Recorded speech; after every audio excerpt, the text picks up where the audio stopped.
Hi, it's me again with Corel Draw tips and tricks.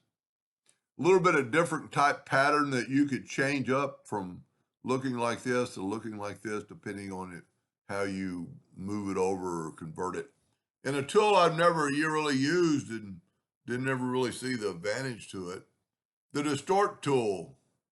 But set on this right here on the twister distort, and then grab that node and just start twisting it around however many times you want to. Now I'm going to hit P, put it in the center of the page.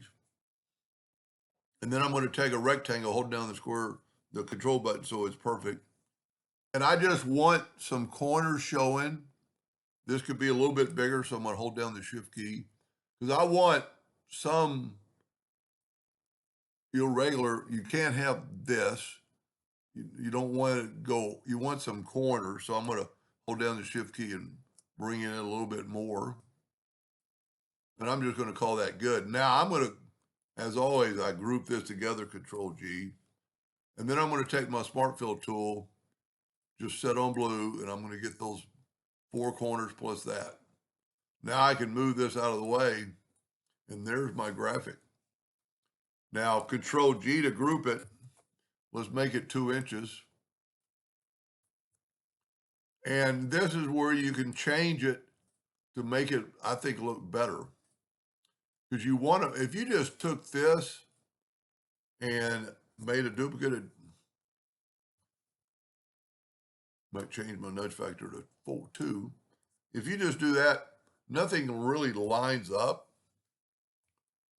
But if you take this and Control D, I don't know if I made a copy. No, Control D and get the two-sided arrow, see that matches up. And then you could actually go hit the plus key and hit it twice and see how it's kind of matching, and then just Control D as many times you want it. Then here, Control G, Control D, and mirror that. And then you get that big square. And then we could hit the plus key and hit it twice.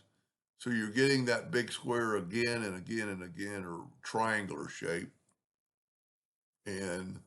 But you don't have to do it my way. You could just nudge them over. But this way it looks like it's continuous. Now we can see the lines, because I guess I didn't take the lines away from the start of our object, which is okay on something like this. I'm going to just select it all. I'm going to take away the lines, but they're still there. So I'm just going to go and weld them, and it'll get rid of all those lines. That's a pretty cool graphic. And it is, if you hold down, if you got it selected, hold down the shift key and double click the rectangle and pick black and go up to order, or object order back a page, you get something totally different. Now you can just see don't see really the blue, you see the black, where before you're seeing the blue with the white.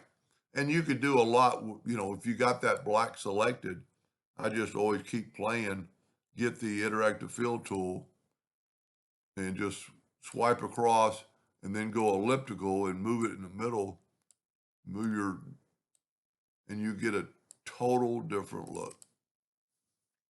Anyway, something to play with. Hope that helped a little bit. Thank you for watching.